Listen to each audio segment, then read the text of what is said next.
Esse é o melhor caminho. Bom, o culto do Evangelho no abrigo doméstico equivale à lâmpada acesa para todos os imperativos do apoio e do esclarecimento espiritual. Realmente, galera, o culto evangélico do lar é uma lâmpada acesa. Ali, se está acesa a lâmpada, todo mundo se beneficia. Todo mundo utiliza aquela claridade e tira proveito dela. Então nós não deveremos deixar realmente fazer o culto evangélico no lar. Então muita gente se preocupa com a questão do horário. Se o horário deve ser rígido. Numa casa é sempre difícil a coisa ser rígida. Tanto quanto possível. Eu, por exemplo, na minha casa, nós estabelecemos entre 10h30 às 11 horas da noite. Tá certo? Esse é o horário que é o que a gente tem disponível. Agora as pessoas não precisam de haver rigidez dentro do lar, porque o lar é uma coisa abençoada. Porque os benfeitores estão ali. Agora, num centro espírita, é preciso que o horário realmente seja respeitado. Porque existem aqueles espíritos que são escalados e nós não podemos relaxar com o horário. Bom, meus irmãos, capítulo 72, sobre os estudos extras. É forçoso que os ceareiros da desobsessão não se circunscrevam em matéria de atividade espírita aos assuntos do grupo. A fim de enriquecer o próprio grupo com valores necessários à educação coletiva e à renovação de cada companheiro, é imprescindível aceitem o estudo nobre, qualquer que ele seja, nos arraiais da doutrina espírita ou fora deles, para que progridam em discernimento e utilidade na obra de recuperação que lhes cabe, iluminando convicções e dissipando incertezas. Aprender sempre e saber mais é o lema de todo espírito, que se consagra aos elevados princípios que abraça. Então aqui é a necessidade do estudo. Além daquele estudo, nós precisamos, naturalmente, ampliar nossos conhecimentos. Agora, é claro que a gente não pode valorizar demais os estudos. Por exemplo, o sujeito, por exemplo, quer se aperfeiçoar no campo científico. E às vezes ele fica empolgado com aquilo e a parte doutrinária deixa de lado. Então, o importante é a parte doutrinária. E podendo enriquecer, é ótimo. Quer dizer, uma coisa muito boa, a pessoa podendo tomar conhecimento, ela melhorar os seus conhecimentos. Mas uma coisa mais importante é o estudo doutrinário. Nós deveríamos ter disciplina, estudar a doutrina mesmo, pegar o livro dos espíritos, pegar o livro dos médiuns e estudar, pegar um caderno, anotar, pega a revista espírita, então pega o volume 1, vamos depois passar para o volume 2, vamos estudar, porque isso é importante. O estudo, ele abre, é uma coisa extraordinária, cara. A pessoa passa, a visão da pessoa passa a ser outra. E poderá ajudar muita gente, principalmente os desencarnados que estão ligados a nós. É na faina da desobsessão, e na faina da desobsessão é preciso intergerar conhecimentos e experiências, para que os instrutores espirituais nos encontrem maleáveis e proveitosos na extensão do bem que nos propomos cultivar e desenvolver. Realmente, quer dizer, quanto mais nós estudarmos a doutrina, mais os benfeitores encontrarão em nós elementos para ajudar. Então, se o médium é de incorporação, por exemplo, se ele tem um estudo doutrinário disciplinado, a comunicação através dele será muito mais útil do que aquele outro médium que não estuda quase a doutrina. Então, o espírito que se comunica por um médium que estuda muito o espiritismo, esse espírito será muito mais beneficiado. E os benfeitores que auxiliam aquele médium terão muito mais facilidade para ajudar aquele médium. Assim é a mesma coisa o médium doutrinador, esclarecedor. Quanto mais ele estudar a doutrina, mais ele vai servir de veículo para os benfeitores trabalhar por ele, para ajudar as pessoas, os espíritos. Doutor, não sei se eu entendi, então. A gente conhece médicos, né? E não tem estudo nenhum. A assinatura deles, perdão. Certo.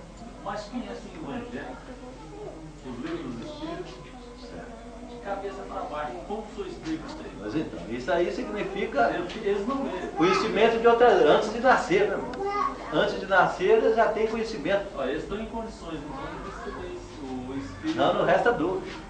Isso aí, essa lembrança sua é muito boa, porque nós temos uma mania só de inteligência. Ele tem curso, ele tem curso superior, essa besteira. Essa lembrança sua é muito boa. Esses fulanos que sabem de cor e salteado, não só eles antes da reencarnação, como também fora do corpo. Porque à medida que eles saem do corpo, eles retomam a condição de intelectuais. Porque todo sujeito que hoje só usa o dedão dele, foi grande intelectual em outras vidas. Só que tem que utilizou mal a inteligência. Certo? Então quando eles fogem do corpo, durante o período do sono, eles retomam a condição de intelectuais. Então eles vão estudar fora do corpo. Se eles dormem, por exemplo, 6 horas por noite, os benfeitores levam lá para as bibliotecas da espiritualidade para estudar. Então ele acorda com tudo na cabeça.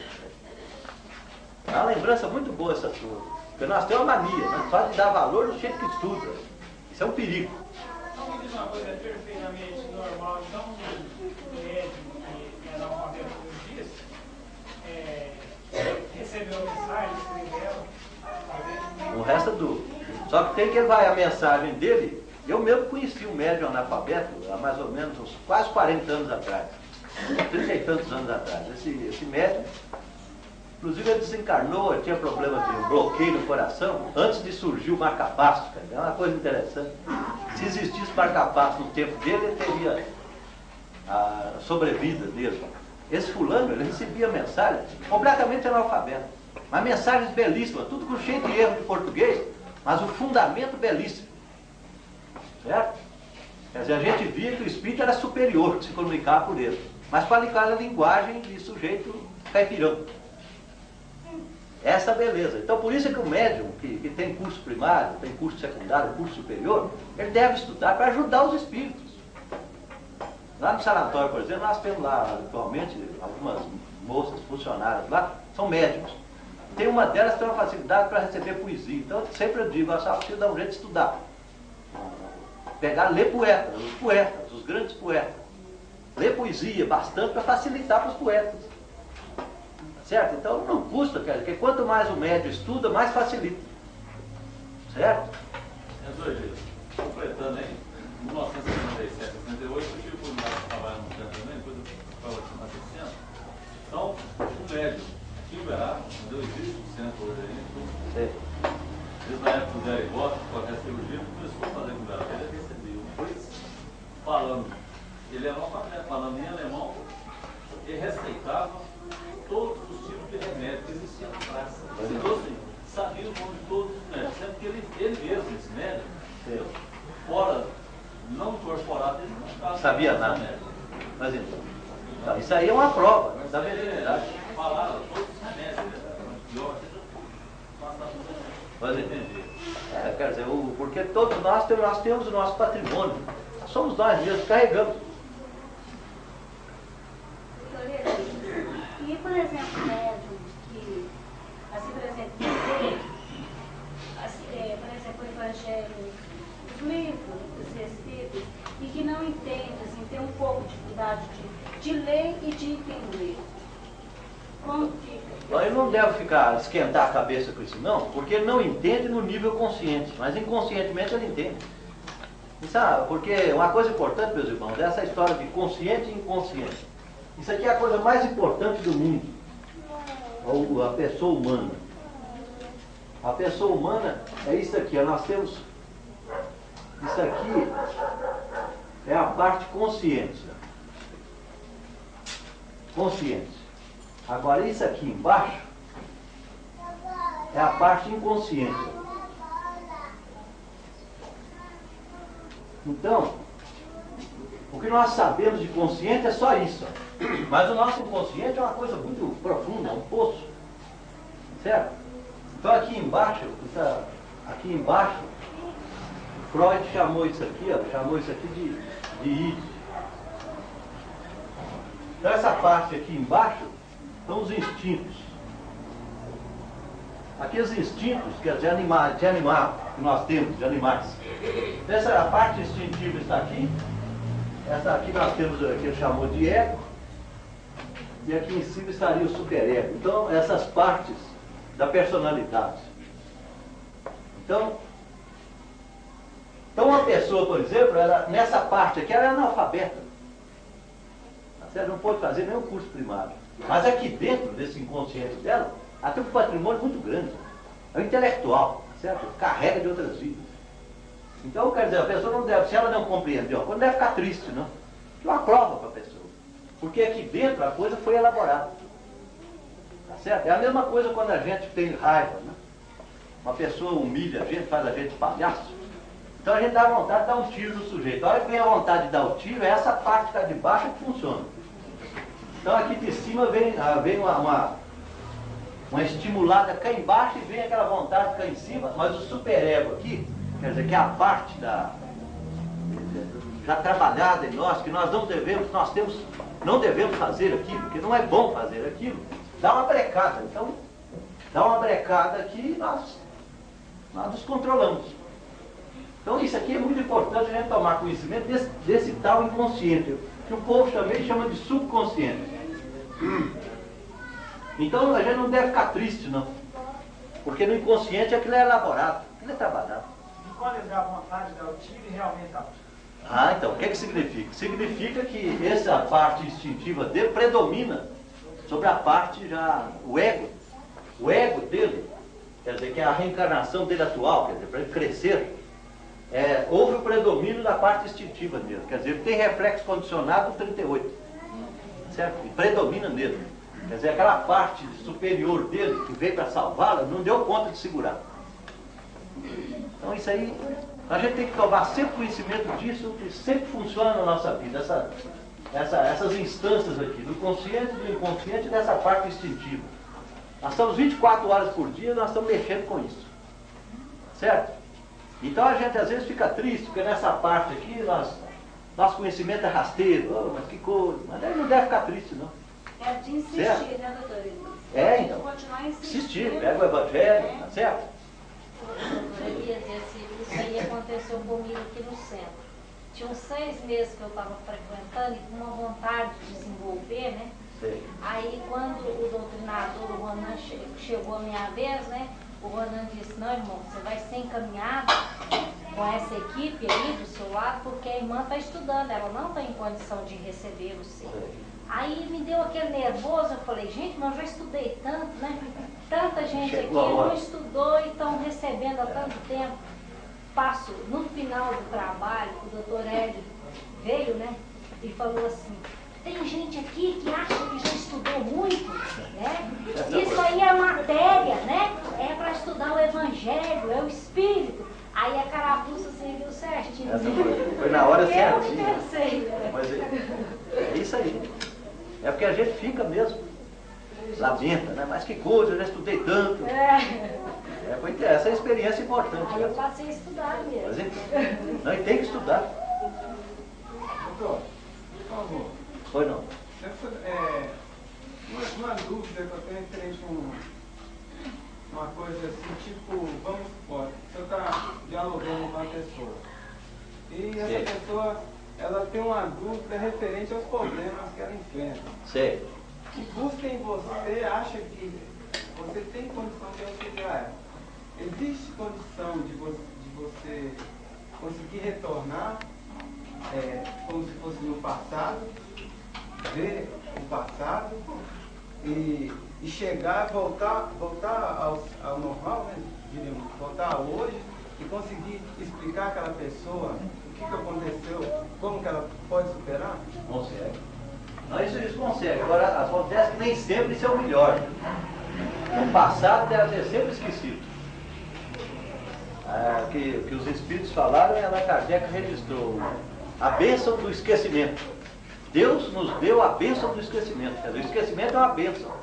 Então como é que eu vou tirar essa bênção? O contrário de bênção é maldição. Então se eu tirar a bênção, eu estou sujeito à maldição. Então eu não devo querer mexer com o passado. Agora quando isso tem que vir o passado, ele virá naturalmente. A pessoa tem lembranças, entendeu, do passado. Aquilo é espontâneo. Então quando é espontâneo, tudo bem. Então a gente não precisa cavacar o passado para ajudar ninguém. Certo? Mas a pergunta sua é muito interessante. Porque a maioria das pessoas gosta de ficar cavacando o passado. Por exemplo, a mulher, por exemplo, está grávida. O sujeito já quer saber quem é que está ali. Se é homem que vai nascer, se é mulher que vai nascer. Se é homem, quer saber que homem é aquele, que mulher é aquele. Está errado isso. Não deve saber nada. É um filho ou uma filha abençoada. Tá certo? E não queremos saber nada do passado. Porque se nós procurarmos saber, é que vai prejudicar aquele espírito. Certo? Vai prejudicar. Nesses dias, por exemplo, eu tomei conhecimento de um caso. É interessante o caso, cara. Um menino que tem ódio do pai. Tá certo? Tem ódio do pai e não quer saber do pai mesmo. O menino tem 6 anos de idade. Não quer saber do pai. O pai, por sua vez, nessa parte aqui inconsciente, também não quer saber do filho. Por fora, ele faz de conta que quer saber. Então é um problema, um drama muito grande. Certo? Não são coisas do passado, quer dizer, que são claríssimas. É um menino que a vida inteira odiou o pai e que agora, já com 6 anos de idade, já não quer mesmo. Quer desaparecer. Então esse é o peso do passado. Então o passado, para que ele vai procurar saber mais? No caso como esse menino, para que ele vai procurar saber o passado desses dois? Uma coisa é Qual séria. deveria ser, no caso, a atitude da mãe em relação aos dois? Pois é, a mãe ela fica, porque ela no passado que fez a confusão toda, né? Ela sofre. E ela mesmo. É aí que é o problema. É um problema sério. Bom, meus irmãos, no capítulo 73, que é o último do livro, é formação de outras equipes. O conjunto de colaboradores da desobsessão, por força do trabalho realizado, costuma dilatar-se em número, gradativamente, mas não admitirá integrantes novos sem que esses integrantes demonstrem a preparação natural a ser adquirida nas reuniões públicas da doutrina espírita.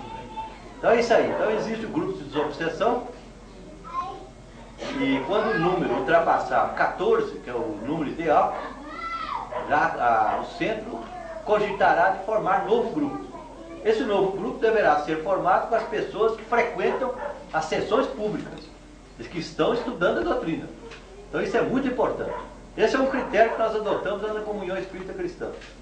De vez em quando, por exemplo, há elementos que querem participar do nosso grupo. Então a gente só pede, então só faça o favor ao senhor aí, de frequentar as sessões públicas, o senhor entrar na faixa do nosso centro, e a primeira vaga que tiver, o senhor ou a senhora será convidado, ou convidado. E assim tem sido feito.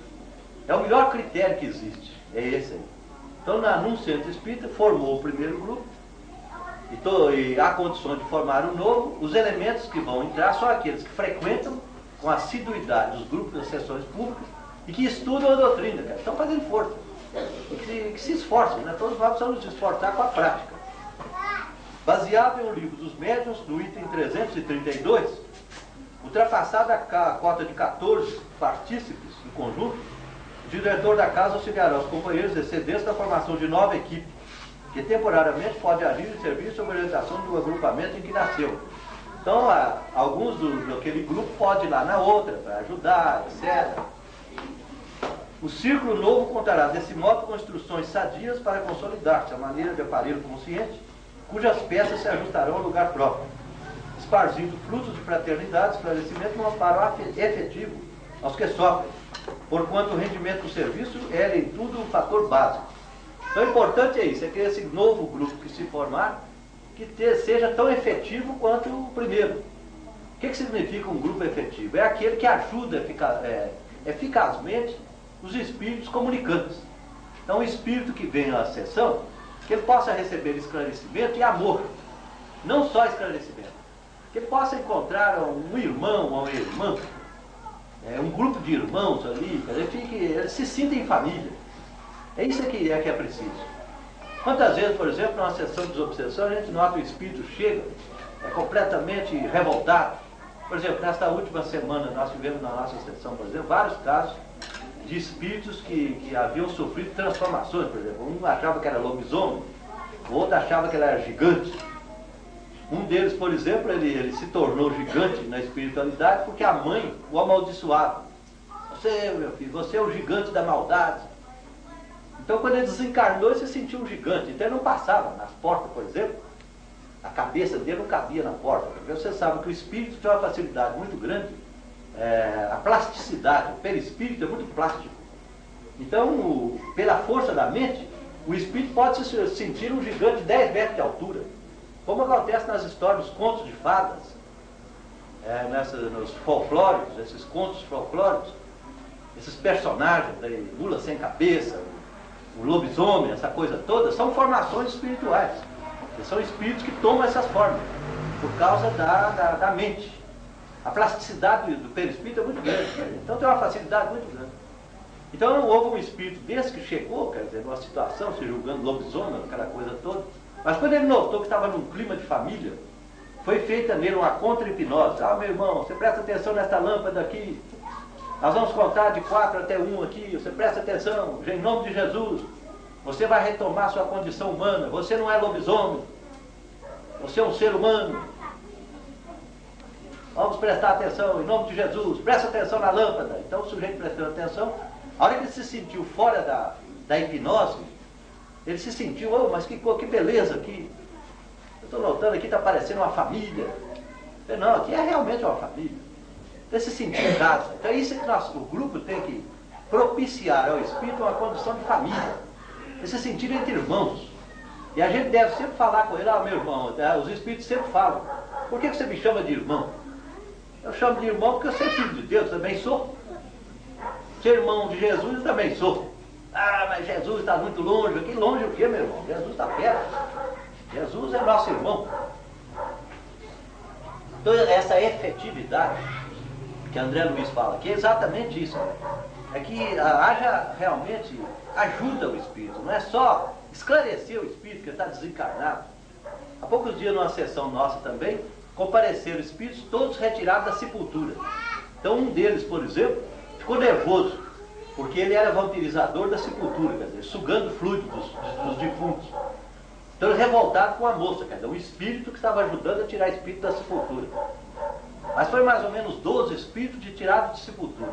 Sempre se julgando, apodrecido no meio da carcaça dos ossos, aquela coisa toda.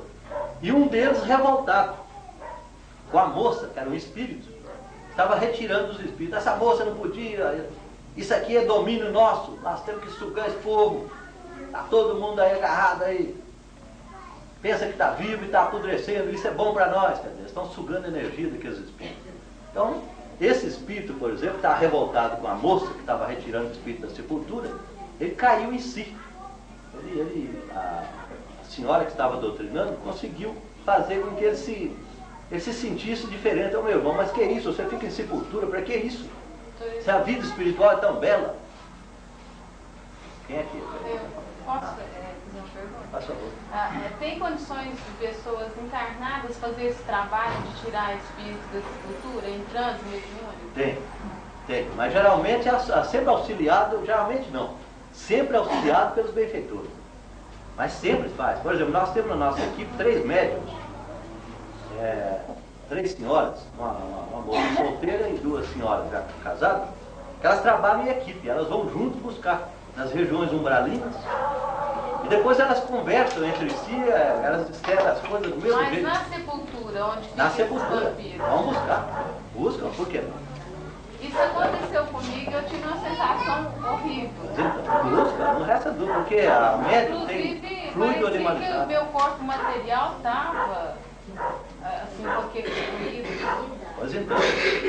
Parecia um lodo amarrado. Perfeito, é porque só aguardou a impressão.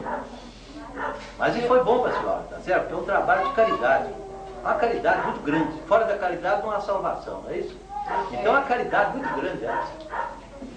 Mas é uma beleza isso. Mas aos benfeitores a senhora vai elevada lá por causa da condição de fluido animalizado. Entendeu? É o que os teosofistas chamam de cordão de prata. Quer dizer, a senhora vai com cordão de prata. Quer dizer, o perispírito da senhora ligado ao corpo. E com esse cordão de prata, os fluidos animalizados são conduzidos. Então aquilo ajuda. Os fluidos da senhora chegam até aquele espírito e dá aquela retirada nele. Agora os benfeitores sozinhos não conseguem. Eles vão lá e não conseguem. É uma reação terrível na mulher. É uma beleza isso. Como a senhora disse aí, conversar com o espírito que está no temor, por exemplo, o doutrinador pode conversar com ele, se ele sabe quem que é, ou, por exemplo, quem é o desencarnado, pode falar o nome dele? Pode, não resta dúvida. O nome tem muito pouco valor. Allan Kardec mostra em todos os livros que ele escreveu na Revista Espírita que o nome tem pouco valor. Mas pode falar o nome, se a gente sabe quem é o fulano, não tem importância. Eu, por exemplo, raras vezes falei, mas eu tive a oportunidade de falar com 2 suicidas, que eram meus amigos, um até tinha sido meu professor, e o outro era um amigo, um confrade. Todos 2 suicidas. Esses 2 eu usei o nome, falei o nome, fulano e tal. Certo? Mas raramente a gente usa isso. Eu tive um trabalho aqui, nós ainda não doutrinador é meu primo. Sim. E ele fala o nome, ele sabe que ele fala o nome. Certo. Não há inconveniente, né? Eu achei que estava errado. Não, de fato a gente não deve enfatizar, valorizar isso. Mas o doutrinador, você até falou porque tinha certeza absoluta. Então ele quis dar autenticidade à comunicação. Ajudou o médium viu que ele é médium mesmo, que não é malandro. As coisas têm essa vantagem. Oi? Por exemplo, num trabalho de obsessão, pode haver o diálogo entre dois espíritos? Bom, só dois. Bom, então isso pode haver, pode, mas não é bom. Na nossa sessão, até nós comentamos aqui há pouco tempo, estava acontecendo muito isso. Aí veio um benfeitor e chamou a atenção nossa para evitar isso, porque atrapalha o andamento da sessão. E realmente a gente nota. Eu, por exemplo, dirijo os trabalhos, eu estava ficando um pouco perturbado. Como é que a gente ia fazer com aquilo? Até que o benfeitor veio e aclarou tudo e felizmente os próprios médios ajudaram. Mas que aí no caso é desequilíbrio da média? não é desequilíbrio, é conturbação, porque são legiões. Por exemplo, nas nossas tarefas agora, são trazidas sempre legiões agora. Eles vão lá, por exemplo, numa região, dentro de uma cisterna, por exemplo. Tem 20 espíritos jogados dentro de uma cisterna. Então eles pegam aqui os 20 da cisterna e trazem para a nossa sessão. Então, há muitos daqui da cisterna, um conhece o outro e xinga, inimigo ou é amigo. Então, havia coincidência. Às vezes a mãe com a filha, tá certo? A mãe se comunicando com o médium e a filha com o outro. Então, havia sempre diálogo. Mas a coisa estava perturbando muito. Não é uma boa experiência. Quer dizer, para nós, eu depois de 30 anos é que vinha enfrentar uma situação dessa. É raro, né? Não é bom. Eu pensei que a hipnose, no caso, era usada só pelos benfeitores. Agora, lendo aquele nos bastidores da obsessão, eu vi que os irmãos e os sofredores também tentam, de todo modo, hipnotizar os irmãos. Inclusive, quem está fazendo tratamento com o psiquiatra, eles tentam influenciar até o próprio psiquiatra. Não resta dúvida. Nossa, eles hipnotizam mesmo. Eles usam essa técnica.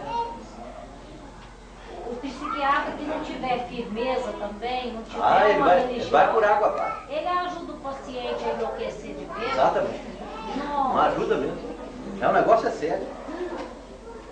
Bom, meu irmão, nós temos só 10 minutos aqui. O obsediado, então, se ele procurar diretamente o psicólogo, sem a presença do centro, do médico, ele pode envolver o psiquiatra?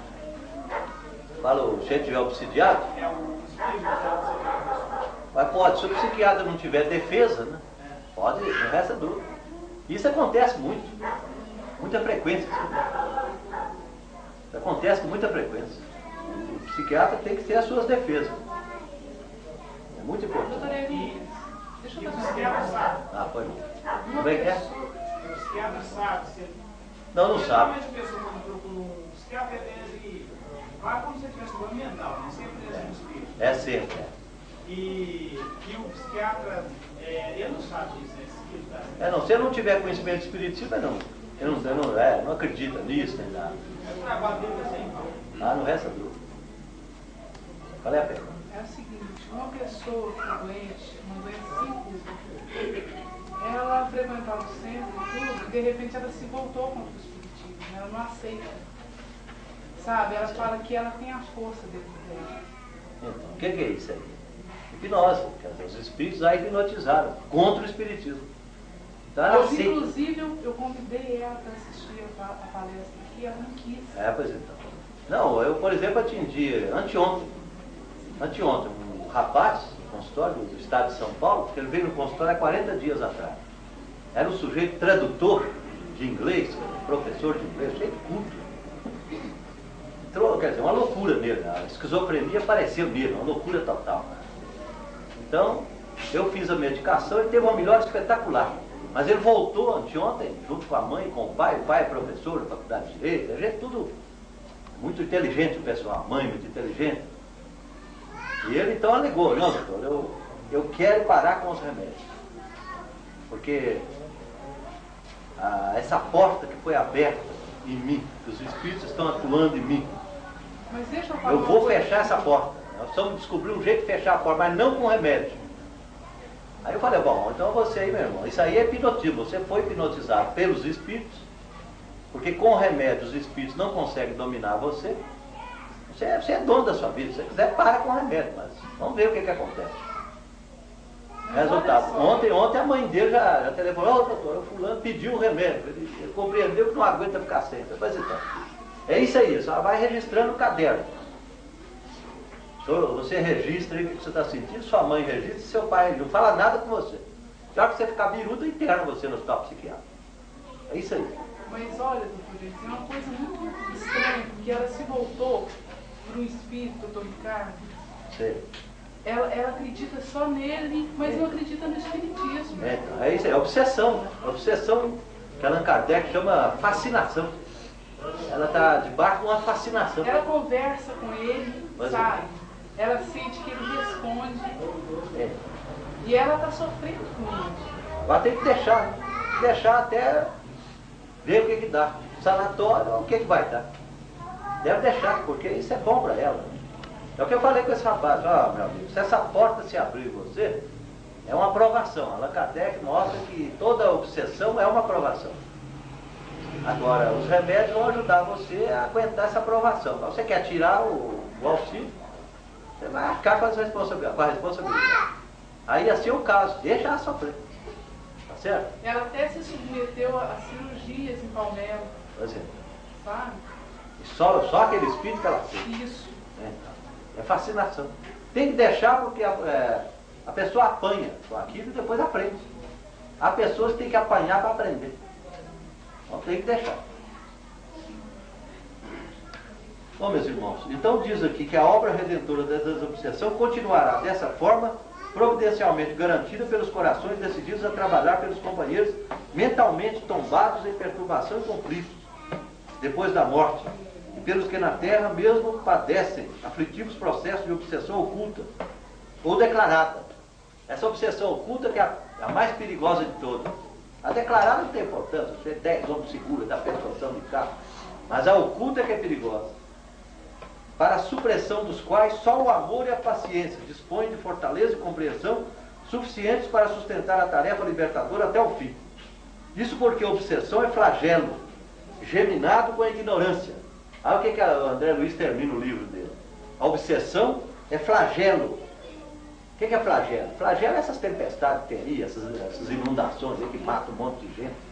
Então, flagelo é geminado com a ignorância. Então, flagelo agarrado com a ignorância. O que é ignorância? Falta de conhecimento. Por isso é que nós temos que estudar. E se apenas a escola consegue dissipar as sombras da ignorância, somente a desobsessão poderá remover as trevas do espírito. Agora, se nós associamos o estudo com a desobsessão, eis aí a complementação do trabalho. Então, meus irmãos, nós temos 3 minutos. Vamos ver se tem alguma pergunta a mais, por favor. Onde é que está aí, pastor? Dona Amélia. Então, eu ouvi uma pessoa fazer uma prece de encerramento no centro, né? Então ele pede a Jesus, pelas pessoas obsedadas, assim, ele pede assim, como se fosse um esquecido assim, você entendeu? Sim. Ele acha que a gente não deve falar essa palavra, obsedado, obsessão. Por exemplo, se uma casa tem, a gente percebe, você está obsedado, isso aqui. Agora, às vezes a gente fala já. Não, mas isso eu pessoalmente acho que não tem importância falar. Eu sou obsidiado, todo mundo é, ué. Então, porque se a gente não falar que não é, isso é uma forma de hipocrisia. Mas na hora de pedir a Deus, uma pessoa que está obsedada. Ah, não, aí não há necessidade. Realmente, nessa hora não há necessidade. Isso. Senhor Jesus, nós que estamos todos doentes, e outros mais doentes que os outros. Mas o senhor pode falar, é claro, a gente não deve. Não, mas mesmo assim, perto do obsidiado, é bom a gente não falar mesmo, não. Porque vai humilhar a pessoa. Eu também sou, mas o outro está mais do que eu, então o outro sai prejudicado. Então, eu acho que nesse caso está certo, não falar. Vamos falar em doente, tá certo? Todos nós estamos doentes, Senhor, uns mais do que os outros. A obsessão está pegando, está nos pegando. Nossa. A obsessão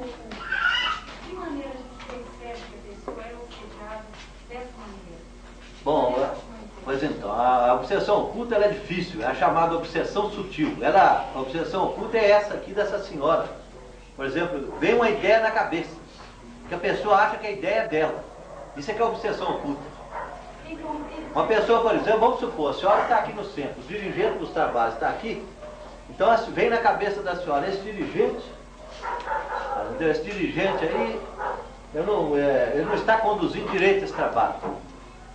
Ele não está, a prece dele, eu não gosto da prece dele. Não vem mais desse centro. Essa é a obsessão oculta. Quer dizer, o centro é muito importante para a senhora, porque dentro do centro tem uma comunidade muito grande de espíritos que estão ligados à senhora. A senhora precisa colaborar com eles e eles com a senhora. Mas o outro inimigo da senhora fala que o presidente faz a prece que não presta. E a senhora acredita naquilo. A senhora acha que o pensamento é da senhora, e não é da senhora, é do inimigo. E a senhora acaba saindo do centro e pronto, prejudica a senhora e a equipe toda, por causa de uma besteira. Então a obsessão oculta, a gente para descobrir a obsessão oculta, nós temos que nos lembrar dessas três coisas aqui. Ó. Egoísmo, orgulho e a tola vaidade. Essas três coisas aqui. Quando vier uma ideia na nossa cabeça, nós devemos verificar se essa ideia não decorre do egoísmo, da nossa parte. Será que é o egoísmo que está me fazendo pensar isso? Em segundo lugar, não é egoísmo. Eu não estou querendo ganhar dinheiro com isso, não estou querendo aparecer com isso. Em segundo lugar, será o orgulho? Será que eu estou querendo menosprezar esse presidente? Eu estou querendo dirigir os trabalhos para mostrar que sou tal? Será que é isso? É orgulho na minha parte? Eu quero menosprezar aquele irmão, humilhá-lo? Será que é isso? Então a gente tem que fazer pergunta. E finalmente a tola vaidade. Será que se eu quero ser presidente só por vaidade? O povo ficar sabendo, eu mostrar o meu tipo de cabelo, o meu penteado? Será que é só isso? Quer dizer, aquela tola vaidade mesmo. Então, na obsessão oculta, para a gente descobrir, a gente tem que fazer essas três perguntas nesses níveis aqui. Porque se fizer a pergunta, aí a gente não deixa a obsessão dominar. Porque vem aquilo na cabeça da gente mesmo. Porque uma coisa boa, isso é a psicanálise que nos ensina, que nós devemos evitar a projeção. Isso é uma coisa muito interessante. Evitar a projeção. O que significa isso? Nós devemos, sempre que a gente notar uma coisa numa pessoa, a gente perceber que aquela coisa é nossa, não da pessoa. Tá entendendo?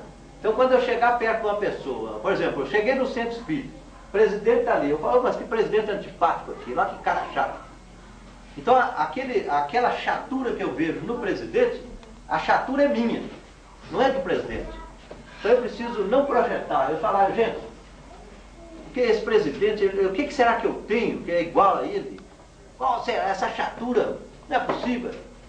Quer dizer, então evitar a projeção é isso. É quando eu notar uma coisa errada numa pessoa, eu admitir que aquela coisa errada é minha, não da pessoa.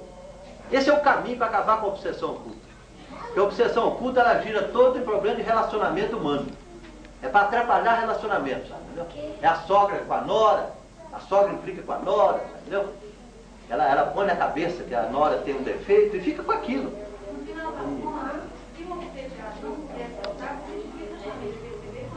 Não resta dúvida. É difícil, porque ela é oculta mesmo, a obsessão.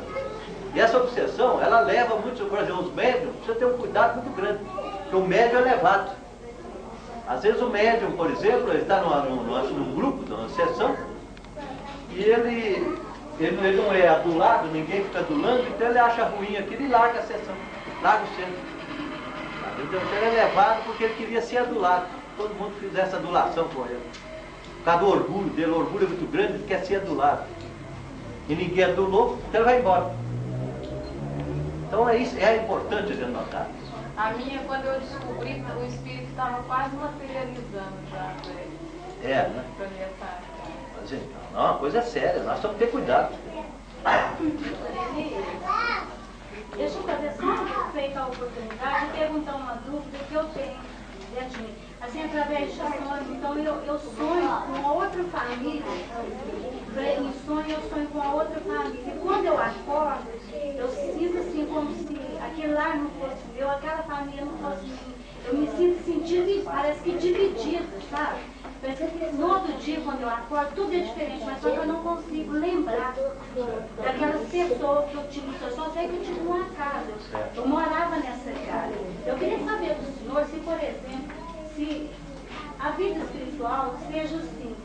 A gente, lá na espiritualidade, a gente tem uma família como a gente tem aqui. Pai, mãe, filho, marido. E que, por exemplo, lá a gente é obrigada a reencarnar como aqui. Nós somos, né, chegou a hora do nosso desencarne, nós somos obrigados a desencarnar. Quer dizer, nós temos família lá e família aqui. E se, por exemplo, o espírito pode viver aqui, entre essa família que ele tem aqui nessa vida, e se ele pode ao mesmo tempo viver com a outra família. Não resta dúvida, não resta dúvida. É o que nós fazemos todos nós. Porque nós, por exemplo, quantos de nós aqui estamos aqui em Uberaba e temos família nossa na Alemanha, no plano espiritual alemão, certo? Então estamos lá, nós passamos lá com os familiares, trabalhando com eles. Dr. Bezerra de Menezes, por exemplo, Chico Xavier, diz que o trabalho dele maior é na Índia, tá certo? Ele trabalha na Índia. Então vejam bem, um país igual aquele, o Dr. Bezerra é o nosso mentor espiritual do Brasil, né? Espírito queridíssimo, todos nós. Dr. Bezerra é como se fosse um parentão nosso. Não é? O Dr. Bezerra, né? Aquele barbão dele, é um papai nosso. Tanto que tem uma média em Uberlândia, que ela é uma boa média, chama o Dr. Bezerra de paizinho. Então todo mundo implicava com ela. Mas como é que você chama o doutor de paizinho? Eu falei, não, ele é paizinho meu mesmo. Ela tem razão. O Dr. Bezerra é um pai de todos nós. Trabalha na Índia. Tá certo? Então ele lá. Então o Dr. Bezerra lá desempenha um papel brilhante lá. Certo? Então é isso, todos nós somos assim, nós somos vinculados. Por isso que a família é universal, por isso que nós não podemos ficar com esse apego. É a lição da noite, né? Aos bens materiais, inclusive às pessoas. Nós não podemos ficar, nós não somos donos de ninguém. Inclusive, não é história, foi pessoa assim, que acredita muito no espiritismo, que comentou que ela estava numa aula de natação e tinha uma senhora lá, muito bem de vida. Então ela tinha uma filha e a filha nasceu, desde que nasceu só chorava, levava nos médicos tudo aqui de Uberaba, o médico não encontrava o que ela tinha, foi em São Paulo, levar em médico, o médico não encontrava o que ela tinha, sabe? Aí um dia eles falaram para ela assim, leva ela lá no Chico Xavier, dá um passe nela, às vezes, quem sabe, às vezes algum problema espiritual. Aí disse que o Chico pegou e falou para ela que ela tinha deixado uma irmãzinha, que era um outro espírito que era muito ligado com ela, e que a criança, que esse espírito chorava por causa dela, que por isso que ela chorava tanto, e que quando ela ficasse grávida, que assim que ela engravidasse outra vez, que ela ia parar de chorar e que ela ia parar de chorar, e nasceu outra criança, mas parece que as crianças parecem ser gêmeas. Esse é um caso bonito. E isso acontece mesmo. Essas são as ligações. Assim como esse